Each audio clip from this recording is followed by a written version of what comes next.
I don't really see an I, so I feel it, but when I look at it, it doesn't really exist. I wish I had faith in a beautiful, ultimate, you're meant for something and stuff like that, but I just can't believe it. It's just so subjective. I mean, that's the way that you see things, but that's not the way that I see things. The things in the Bible that I find touching are the things like, the heart is, that it's the heart that speaks, and the kingdom of heaven is within. Seriously, if I went to God, who, by the way, we somehow create in our own image, with making decisions like he has a human brain, which is again a bit ridiculous. I mean ridiculous. I do. There is a feeling behind it. I do think it is ridiculous. But you're telling me a story. I'm telling you a story, but if I tell you a story, right, I'm telling you a good story, something that has a good meaning for you, so why would you reject it though? Because it's a story. Guys, I just had a really good conversation with that gentleman. Unfortunately, we got rained out, so we couldn't complete the conversation, but that's just as well, because I think we started going a bit in circles, really just revolving around the same themes, and that is really, I would describe it as just the relevance and the significance of Christian story, and any other religious stories for that matter.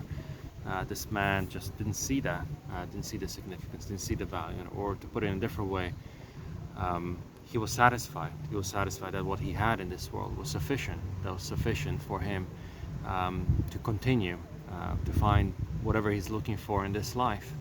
And no matter how hard I tried to convince him otherwise, I think he just really stayed in that position. So that's unfortunate. But Edward, if you're watching this video, I would just, again, commit to you and recommend to you a Christian story. You said it's just a story. I would say it's the greatest story in the world. It's set apart from all other stories in the world, and we all have a story, and we're all listening to stories, whether it come from the government, from the culture, from the society, from our parents. They're all stories. It is up to us to determine whether they're right or wrong, whether we put our trust in them or not. And so I would commit to you the Christian story. You'll find in it Creator God who loves you, who wants to know you. Yes, He's a God of love. He's a God also of truth, and He's also a God of justice. We have to put those things together. But He is real, and He calls each one of us to Him. So please consider His call. Read about Him, get to know Him more. If you don't know Him now, He is giving you mercy and kindness and patience. He's giving you this life as a gift, so you can know Him more, so you can find Him. And He is spreading His arms wide, just like Jesus did on the cross, to welcome you into His kingdom.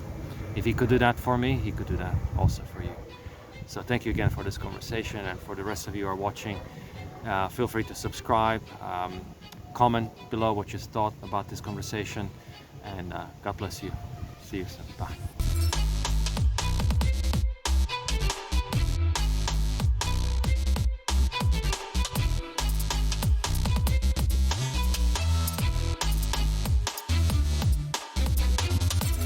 I have a very simple opening question that I ask to everyone, and that is, do you have any faith, any philosophy, any religion? I don't have a religion. I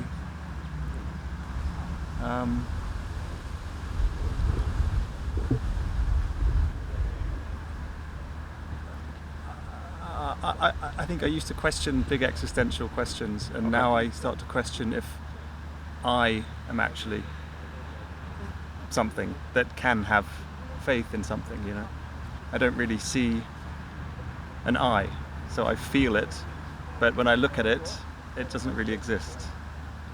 Tell me a little bit more about that. Is there this, what you just described to me, is this just something kind of what you feel at the moment, or is there like a part of a larger kind of philosophy that you think? No, it's not really. It's not really a larger philosophy. It's like there's no inside or outside. It's just like one thing, really. Like I was just watching that tree over there, and it's just mesmerizing and beautiful, and that was it. That was the whole totality of meaning, and then everything else is kind of abstraction, I think. Okay, that's interesting. So do you think there is a meaning to this existence then? Like, No. no, you don't think so? No, which is difficult. I wish there Yeah. were. I wish I had faith in a beautiful, ultimate. You're meant for something and stuff like that. But I just can't believe it. Okay. Um, And you said that this was sort of a point in time where you are right now, but in the history you sort of went through a process that got you here. Yeah. In that process, did you sort of consider actively religions? Like, are there any truth claims to any of them?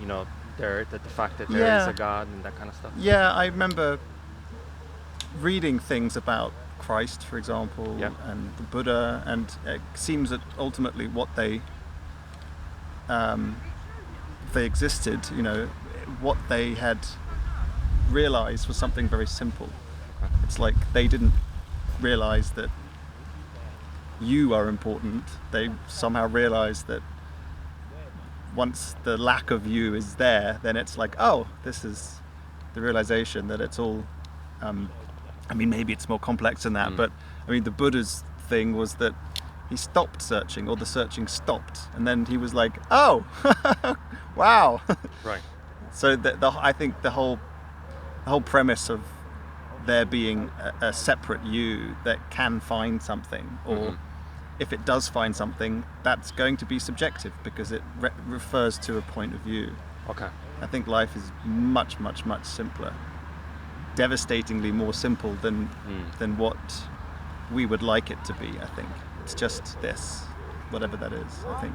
And yet we find incredible complexity. You said yourself, you looked at that tree, and it was incredible, sort of that connection that you had, and realization that you had from that tree existing and you existing, and really just maybe part of the same existence at the moment of the piece of time. And yet, what fascinates me, for example, how complicated we really are, how complicated that tree is, and how it could have arisen, how we could have arisen.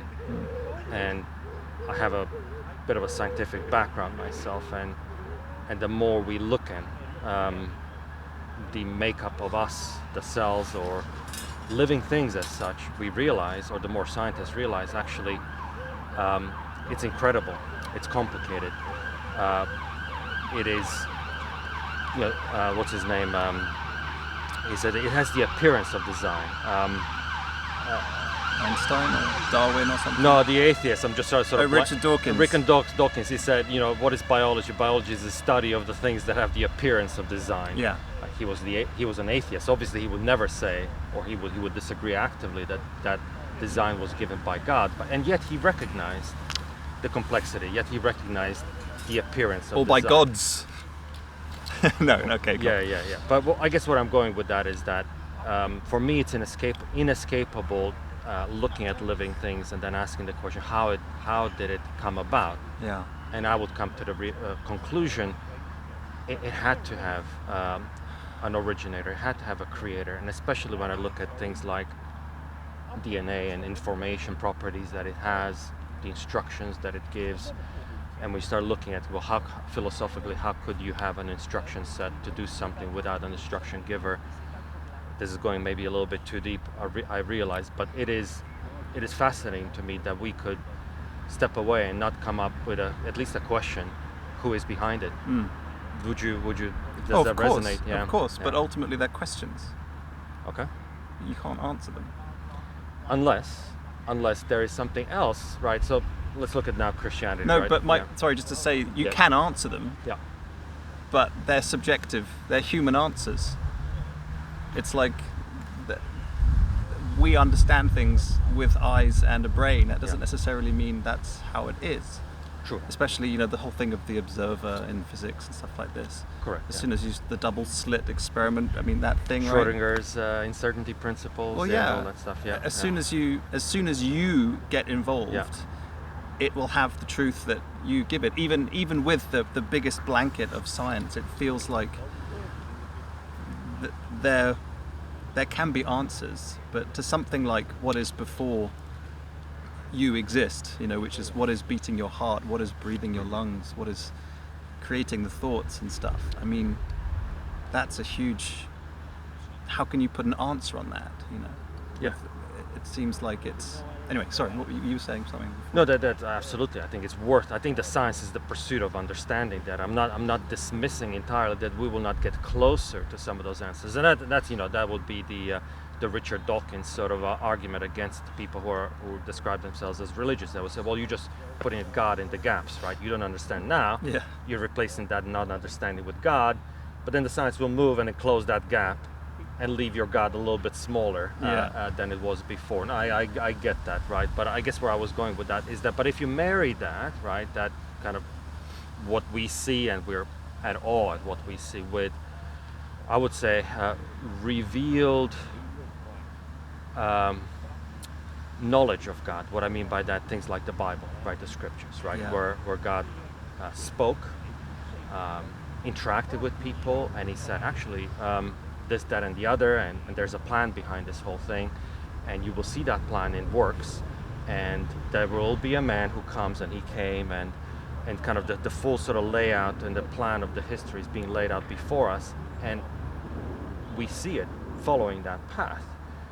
To me, that becomes, okay, it's no longer just sort of a philosophical, could it be, could it not be, an interesting question, but it kind of demands a little bit of a, okay, well, is that yet another piece of the puzzle that requires us to have an answer? Do you believe this or not believe this, right? How would you sort of approach religious texts? It's just so subjective. I mean, that's the way that you see things, but that's not the way that I see things. I mean, I would say, like, messianic prophecies are prevalent in many ancient cultures where something will come, and of course something can happen where then it seems like, oh yeah, it's come, or the weather has really been fitting the way that we think the weather's going to fit, and stuff like this. I think so I just see it in a different way, so I don't give it any credence whatsoever. So would you say that the things that are written in texts like the Bible, were they sort of fanciful fiction, or how would you describe those? Oh, well, as I was saying about the whole messianic thing of a Messiah coming, I mean, this pre-Christian or kind of pre-0 BC or whatever, there was this very strong desire to have this Messiah coming from these Jewish people who had been heavily persecuted, and perhaps it was already there in their religion anyway to have a Messiah. But it makes a lot of sense that they would want to have this great savior to lead them out of slavery, to lead them out of Egypt, and to discover this homeland. And so the things in the Bible that I find touching are the things like, the heart is, that it's the heart that speaks, and the kingdom of heaven is within. These very simple things that don't need to take on this large world order, not world order in a governmental sense, but this order of things where, like, you can fit in nicely and it all makes sense and it gives you a meaning.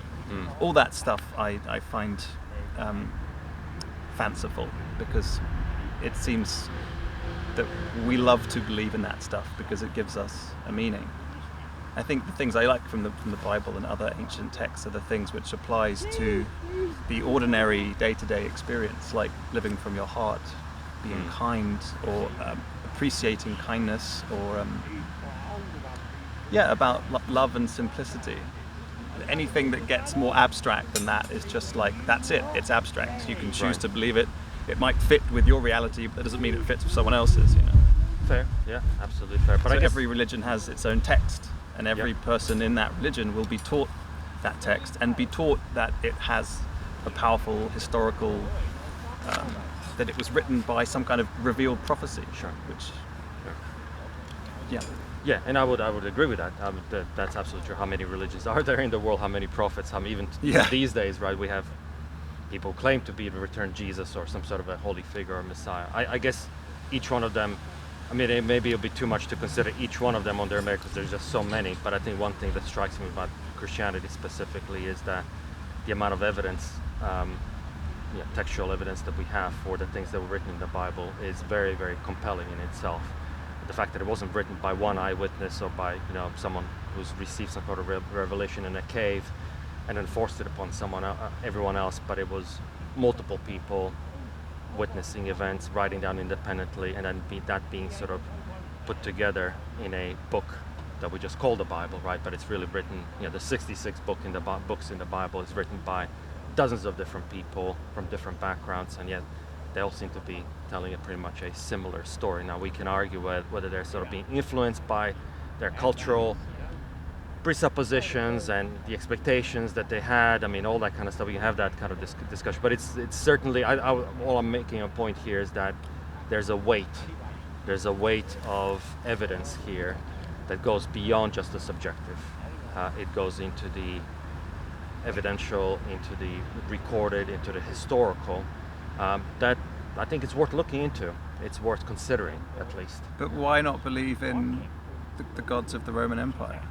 Why not? Yeah, why not? There's lots of evidence not about them, but there's huge textual evidence about their existence. Mm-hmm. Of course, you would then say, well, no, but they're not real.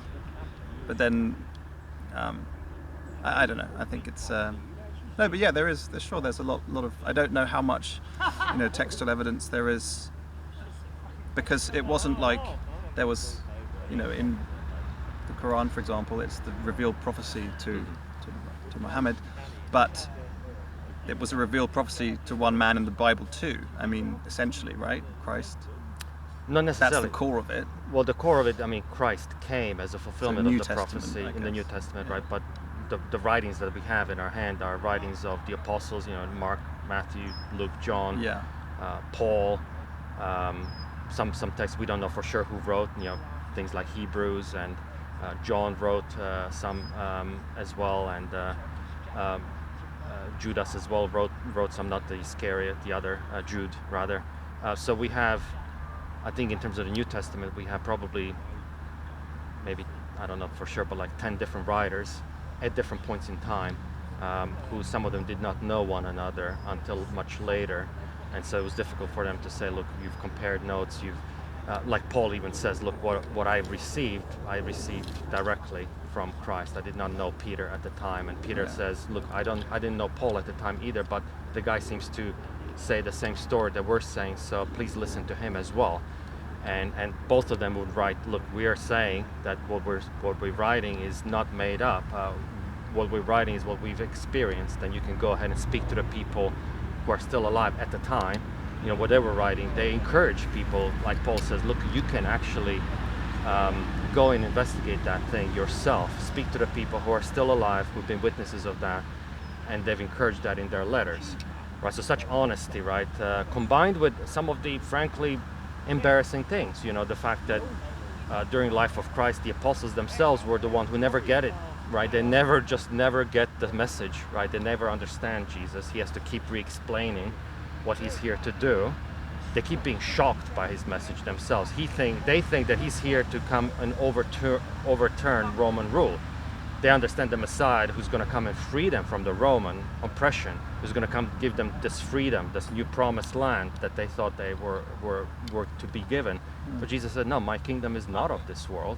And no, actually, you will still continue to give taxes to Caesar, and you will actually still expect to be persecuted for my name. So life is not going to be easy. It's actually going to be quite hard. So don't expect comfort. Don't expect this sort of warmth and fuzzies to come to you. My message is going to be quite harsh, actually, but it's there because there's an eternity to be gained with me. Those who trust in me will have an eternity with me in heaven. And so, yes, he came to tell them, to re-emphasize the golden rule, and you should treat others as you would like them to treat yourself, and many other things, the good teachings that they could anyway see for themselves in the Old Testament. But it was a shocking message. It was a shocking message. They didn't get it. Only later, they were like, okay, we think we understand it now. We're going to write it down so that other generations can really appreciate what this message was all about. And it wasn't about human first. It was about Christ first and what he came to do. And that was, I think comparatively, compared to other religions, I think that continues to be a thing that kind of sets Christianity apart. It's not about being better to earn a way into heaven. It's about just kind of crucifying yourself, really, picking up your own cross and following someone else who's actually paid it for you, paid the sins for you, right? That's what Jesus' mission was all about. Yeah. Yeah. So I mean, to me, that I appreciate. I'm not here to sort of expect that. Oh yes, you've now opened my eyes. No, but I'm just saying that is. I think there's something to it, right? There's depth to it. There's a complexity to it that I think it's worth at least engaging with. But a lot of things have that complexity and truth. I mean, almost every religion has followers. So they all believe fervently, unless it's just, societal lubricant for them. Yeah. They all strongly believe in that particular thing. Yes. I don't know how you can believe in it because it's subjective. I mean, because there are other versions of it, It's just like how you don't. I don't know. I mean, it's so flimsy. It's like a story, It's like it's in the past. Yeah. Of course, you would say it's very much present and all that kind of stuff. But when you don't think, and you're looking at the world around you with butterflies and lavender and trees and people, if you don't think about it, it's just so simple. You don't need big answers. You don't need eternal life because this is, I mean, not to say this is eternal life, but it doesn't, this is just for me, it doesn't matter. It just doesn't matter what you think the meaning is. It's just a kind of, like, not arrogance, I'm not saying you're arrogant, it's just like, the ego is arrogant, It's like, I'm important, humanity is important.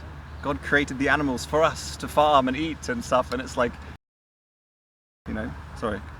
But it's just like, it seems so self-centered, so geocentric, human-centric, Christian-centric. It's just like...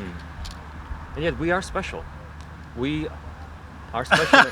Well, no, I'm just saying. No, I'm not. We're not. We're not. But We just think we are. We have great brains. We have great analyzing tools. We have a great capacity for feeling and being aware of those feelings. But that doesn't mean anything.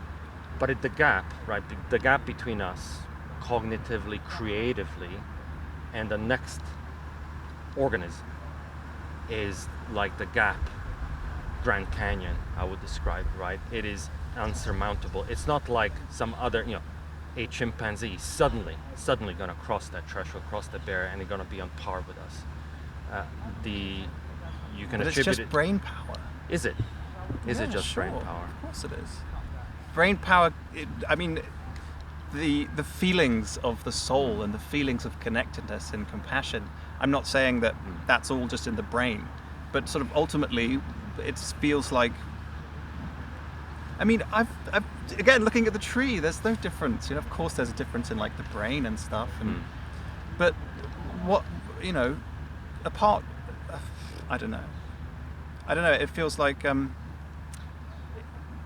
just the word special is dangerous because look at everything, all the good, but all the bad that humans, religious or not, have done under the feeling that they are somehow something special, or they deserve something, or they can do something. They can. I mean, it's just or the responsibility. I would say. I think to me that speaks to responsibility, right? If you think you are special, yes, that can give you sort of a headiness of now I'm the king. I can do whatever I want. I can destroy it. But not just destroy, but even like use it.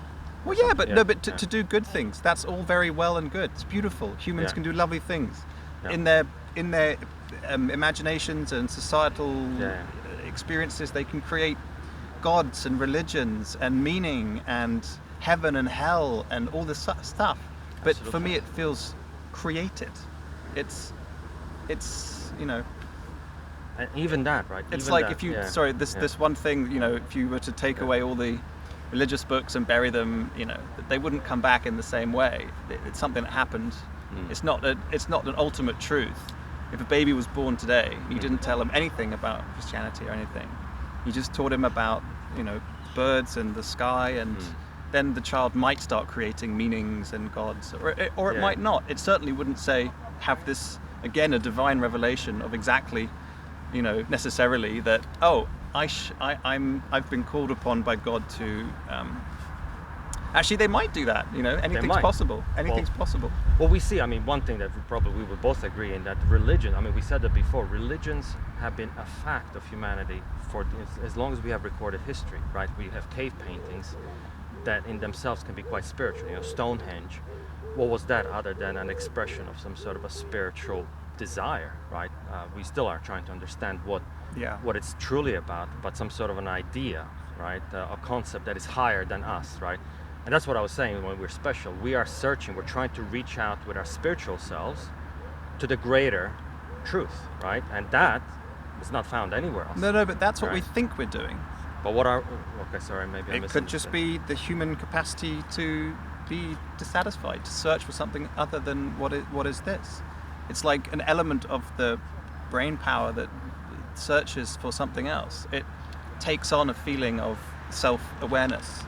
Human ability to become self-aware, and as soon as it does that, it's like, oh, well, if I'm here, then what's beating my heart, what's turning the moon? It's just like an aspect of being human that you search until maybe you stop searching because you realize it's futile. It's endless. Look at the huge variety of religions, huge variety of other kinds of beliefs, mind, body, spirit world, Satanism, all this kind of stuff. Yeah. It's just coming out of the same search. How can there be an ultimate truth other than, you stop searching and then the whole question of ultimate truth becomes ridiculous. Yeah, but I would say, stopping searching, that's a bit, I don't know, I would never want that upon anyone. I would say it's a huge relief. It can be, right? Searching is like synonymous with dissatisfaction. You're never fully content with just life being as it is, like a young child. If you're constantly abstractly searching for some kind of meaning, you're not content. You might be inspired by what you could discover, but you're just restless. It's kind of restlessness. But I think you would find it in something else, right? I think people who give up, so to speak, I don't think they ever really truly give up. They just find their meaning and fill that hole with the things of this world, like the material things, the things they can grasp. They find it in family, they find it in friends, they find it in job satisfaction or money or other types of pleasure, right? I'll put this out there, right? Maybe you'll disagree or not, but I think we as beings are made with that hole, and we're trying to constantly fill it with something. We might give up on religion, grant you that. Many people have, and I'm not a naive person. I've spoken to hundreds of people, right, who have done that. Give up on religion, but they find it in something else, and they fill that hole, right? Sure. That meaning is then for them fit in, right? The question is that itself true? Who is saying that is the right thing? That's just for them at the moment how they've done that. That doesn't make it true. No. It just makes their gives them meaning. Just gives them meaning, right? And that's the same as religion. It could be, right? It could be. I'm not saying that one is better than the other, but I would say, ask yourself the question: is it true in the end? But don't say it doesn't matter. It absolutely matters. Why? It matters because if there is a life after death, and if it matters, right, how we've come up to that conclusion and meaning, then surely what we've said about it will matter in this life. That's a huge investment into once your body has ceased to exist, that you put this life second to what might come, and which seems, at least for the body, it just loses consciousness, like in deep sleep, and you're just not aware of yourself anymore. Well, you don't know that. Yeah, but that's why I say it seems. Yeah. I'm not going to. There's evidence, and there's people who have sort of had experiences even beyond that, and all that kind of stuff. I'm not saying that all of those are valid necessarily, but what I'm saying is that it's very fantastical. Are we sure, right? Are we sure that we are, clear that nothing's going to happen after we die? And to be honest, it doesn't matter. It doesn't matter. It's like it's enough to have this life. Why do you want to believe in eternal life? It's lovely, but don't you feel at all like I'm being a little bit I don't know, like naive? Oh, it does. I'm not saying that we would, by believing in eternal life, we would diminish this one. I enjoy life here. I'm so grateful for it. I'm grateful to speak with you like this. I think we're a wonderful conversation, nice. right? I enjoy spending time with my wife, the good food and drink and music, beautiful things, right? Yeah. But I know in the back of my mind, right, the difference between you and me would be that as good as this is, it is not heaven, right? I think that there's something. I think that there's something that is. Don't tell your wife that. She knows. She knows. She is. She better get better at cooking then, because clearly something's. No, I'm kidding. I'm kidding. Yeah, no, good joke. Yeah, but I would say it's. And the evidence for me is the fact that there is things like suffering, right? There are things that we see that are not right in this world. We know that because we experience it. I experience suffering that I impose upon others, even my wife, and likewise she does on me, and I fall short of my own expectations, not to mention earthquakes and climate change and other things that are frankly beyond our control, right? Yeah. And things seem to be getting worse rather than better, right? And so I'm saying is that, look, I'm going to enjoy this world for all of its worth. I just have a feeling that that is not all there is, and the ultimate sort of expectation, the ultimate thing that I would call heaven, being in the presence of the living God, of the infinite, is I would definitely want that. I would definitely want a life without that suffering. I would definitely want a life without that pain. But in your belief system, aren't you already in the presence? Aren't you already inseparable with the living God? Partially, you right? are the living God. I mean, well, partially, right? Paul said it greatly. I don't know if you've read sort of some of his letters, but a great philosopher guy. Definitely encourage everyone to read his writings. But he's sort of described himself as sort of being in the spirit and in the flesh at the same time. Meaning, yes, there's a new creation that he feels now. His desires have changed. His heart has changed, and yet he feels the pull of the flesh, meaning of his earthly self, to the extent that there seems to be a bit of a war. You know, he keeps sinning still. He doesn't want to sin, but he does sin. At the same time, he desires something greater. He desires a life with God. And so that is what he said, while I'm in this world, that is going to be still the nature, because he's going to be in this world and dealing with all the pains of this world. He cannot escape himself. I cannot escape my body that I have right now, and with all of its desires and imperfections. But someone like Meister Eckhart, as I understand some of his sayings, like the eye of God and mine are the same, or something like this, or he seemed to be more in the whole kind of oneness camp, that it's just. Some people do say that, yeah. Some people say we are gonna become like God. There are. Not to become like God. That you are God. The thing that you're looking for is what you are. Okay. So. You said Eckhart. Who's that? Meister Eckhart. I think he was sort of German 1300s. Okay. Christians would describe that's idolatry. We would call that. No. It's not. He's a mainstream. Mainstream. Okay. Yeah. We have the Spirit, the Holy Spirit in us, so that's certainly something that pervades us. But to say that we are God, that would be bordering. I don't know if I'll look him up. I would say that he would probably. I wouldn't be surprised. He's not saying we are God. He's saying there's only one thing happening. There's only one thing, which is God. Yeah. It's just God, with the appearance of a human life. There's not like a little separate human that's like, I've got to get somewhere and get rid of It's just God. I mean, it's just. So, me now is God expressing Himself through me, or how would that be? I'm trying to. What is the difference? What else would it be? Well, I have my own self, right? I have my own soul, which is God's. How are you separate from God? Because I do things that are not of Him, that are not. So God says, But He does everything. How does He do everything? So I'm because trying to understand. He's God. It's everything. But He gives us freedom, right? He gives us freedom to act, right? So He gave us freedom to act, to choose, either to choose Him or to deny Him, right? He gave us that choice. Even the tree in the garden in paradise, the tree that Adam was not supposed to eat, He gave them a choice. He didn't stop him as he reached out for it. It doesn't feel like that here anyway. It feels like it's all just everything, with all of the darkness and the human searching. It's all just God, In Sanskrit they call it the lila. Okay. The divine play, All right. It's just. Do you believe that? Do you believe that that's more likely? I see it. I'm looking at the tree earlier. There's no separation. Okay. And yet I still feel separate. But I part of me, when you said like deep down in the back of you, something knows that there is heaven, something better. deep down here it feels like it's just this. You know, it's all the same. It's all made of the same substance. You know, no two snowflakes are the same, but they're all made of water molecules. You know, that's how it feels. That doesn't fulfill my personal sense of an ultimate meaning, which of course, you know, I'd still like. But it's just it doesn't matter at all. It doesn't matter at all. It's enough as it is. It's enough. It's enough. Okay, so being offered with a better thing, you would say, no, thank you. I'm okay. Well, an offer is an offer.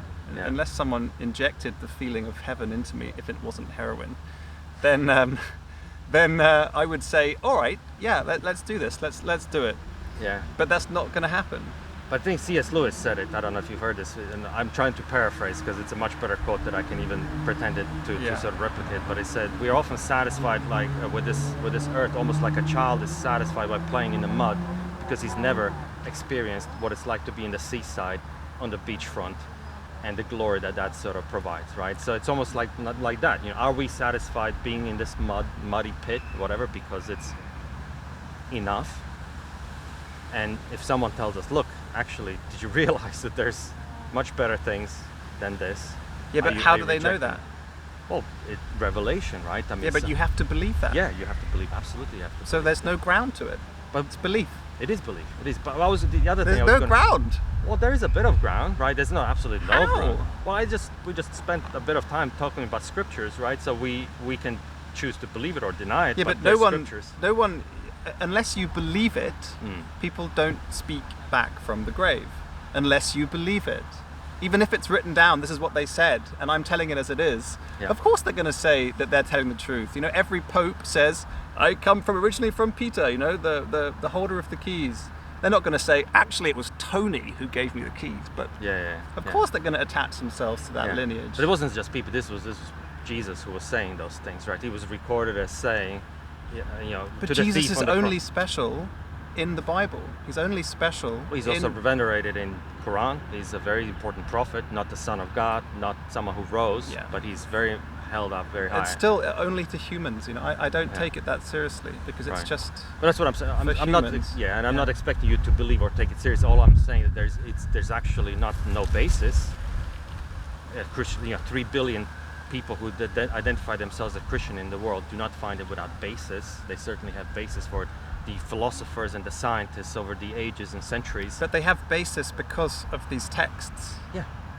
You know. But these texts, I mean, we can talk about what confidence and we have in the historicity and the veracity of these texts, but there is quite a lot of.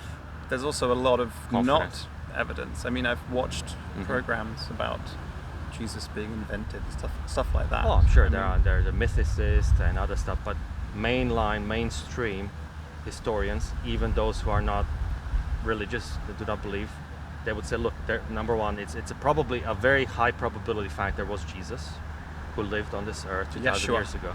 Yeshua.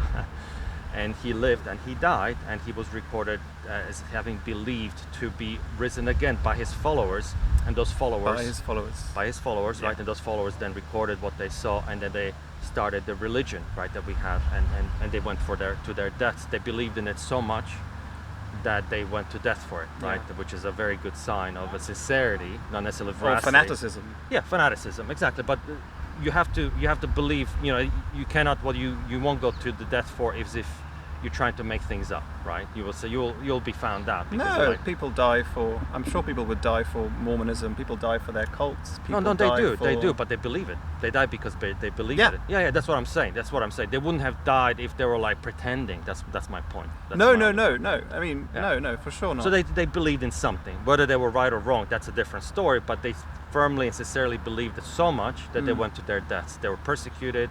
You know, it wasn't, again, going back to the previous point, it wasn't that they were offered a fuzzy and very healthy lifestyle, some sort of a moral betterment program. They were offered a persecution, and they took it, right? Yeah, but it's just still the fact that there are so many of these religions. Yeah.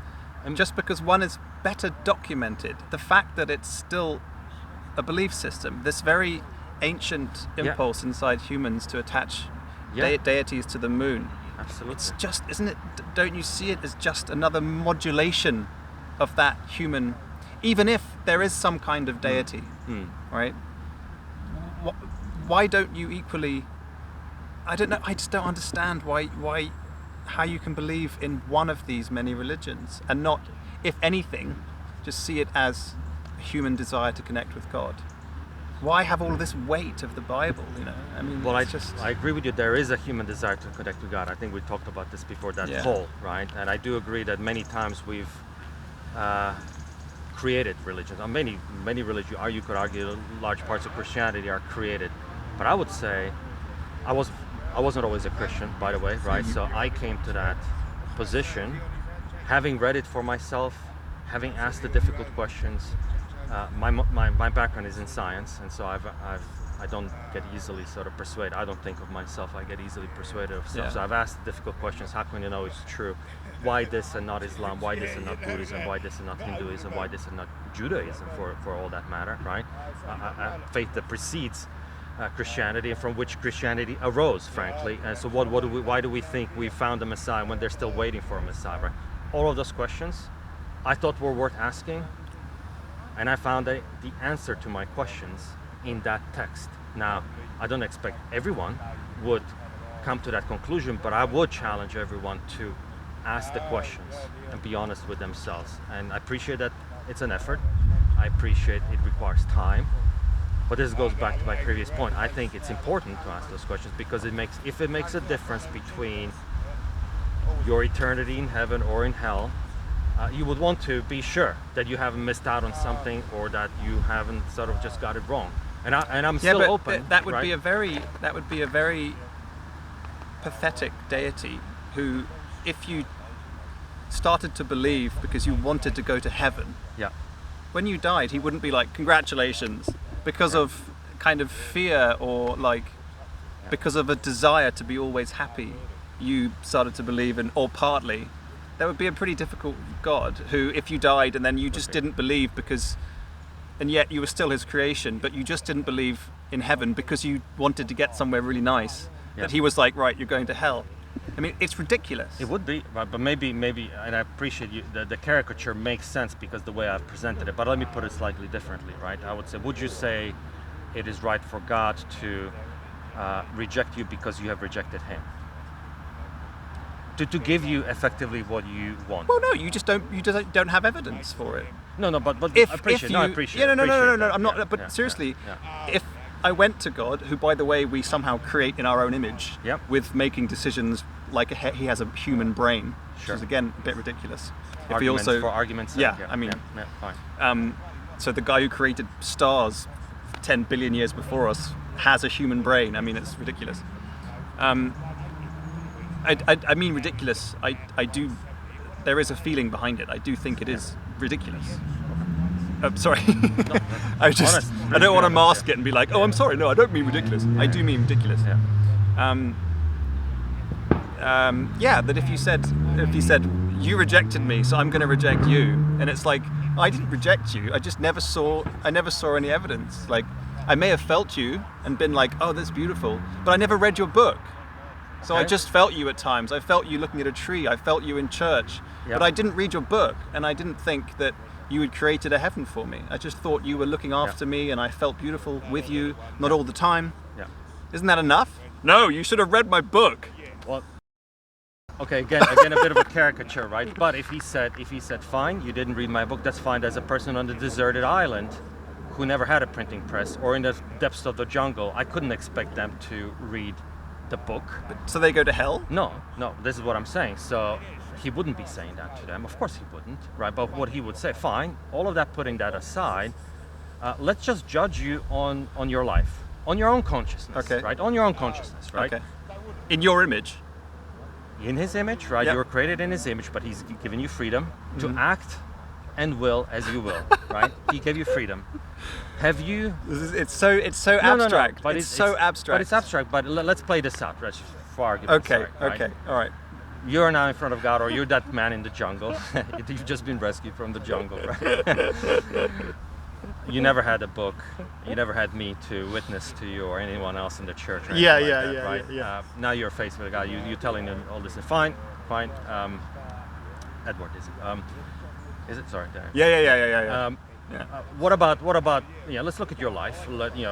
Let's play your life out. And I'm God, and I know everything you've taught. I like the beard, by the way, God. It hasn't turned grey yet. You're pretty young. Grey, yeah, Tell you yeah, what. yeah. 15 billion years, still going. Still going, yeah. But he would say, look, I know your inmost thoughts. I know the motives behind everything that you've done. Yeah. And what about that time when you've intentionally lied? And what about that time where you've stolen that thing? What about that time where you've been pretty harsh to that person? What about that time you failed to be good and you knew that you were falling short even below your own standards? What about that right? time when you sent a flood to kill Yeah. all of the wrong people? Yeah. God. Yes. I mean, you started this all. You account for your That's sins. fine, I'll yeah. account for mine. Yeah. But that's fine. So but what about your sins then? That's the question. Oh yeah, I've done good things. I've been very good to my family. Not Yeah. always, but out of a pureness of heart. Yeah. I've definitely been selfish. Yeah. I've never killed anyone yet. Yeah. But yeah, basically that's But a mixture of good and bad. But you But talk about good. What about, would you admit that, you're right. I cannot say anything. I have done some of those things you said, and I knew that I've done them, and I knew I fell oh short no, of my no, own no, standards. because I didn't read your book, No. so I don't know what's good or Well, no, bad. conscious. I'm talking about your conscience, right? Yeah, I said, would you not agree that even in your own standards, by your own conscience, right, you fell short? Would you agree with No, that? no, definitely No. not. So you've justified everything that you've done was done. You never told a lie and felt bad about it. Oh or- yeah, of course. Okay. But that's just being conscience. it's just being human. Yeah, but it's called conscience. Yeah, it's called conscience. Yeah. But it's That the means that ability to be self-aware and to reflect on. Absolutely, but you felt that you societal fell norms short and of it's what good. you should have done. We don't No, get it. no. In a way, of course. But thinking that it should have been different is just thinking that it should have been different. But you That's knew what we do. Yeah, That's what we do. That's but, what we do. But you fell short of your own expectations, right? You fell short of your own standards, right? You knew Yeah, there was a sure, better way, sure, right? You knew sure. there was a better way. Yeah, sure. I'm just being. That's how factual. we learn. I mean, Yeah, no, exactly. That's Yeah. how we learn. But we make decisions, right? And decisions stand with us, right? We cannot pretend like we didn't stand behind those. No, sure. decisions, right? Sure. So that's what I said. What if he lays those things out right before you and said, well, what about those things? Yeah. Right about those are the things that you've done. Yeah. Right, where you said you are your God, effectively, of your own life. You're making decisions of your own. Yes, you didn't have my book, but you didn't even weren't contrite about those things. You did not search out a better way. No. Right, and so. Well, there you no, go. I did Yeah. in my own way. Yeah. Yeah, I did search out better. Okay, sorry. Is We're it gonna bad go for the right camera? now. No, it's just bad for us, I think. I don't mind. It'll pass. Let's see how long we can go. Right. So I think the idea is that that's the nature of judgment. The judgment is not so much that you failed to believe in something or some book or some sort of Bible is clear. We're going to be judged by our own deeds. But the problem is, Bible has also said, look, every one of us is going to come up short. Every one of us is going to come up short. But the beauty of Christianity is not that doing good things is going to somehow cover. It's not like a scale that you have to be better and then cover the bad things. It's the problem. The beauty of Christianity is that God has done it for you.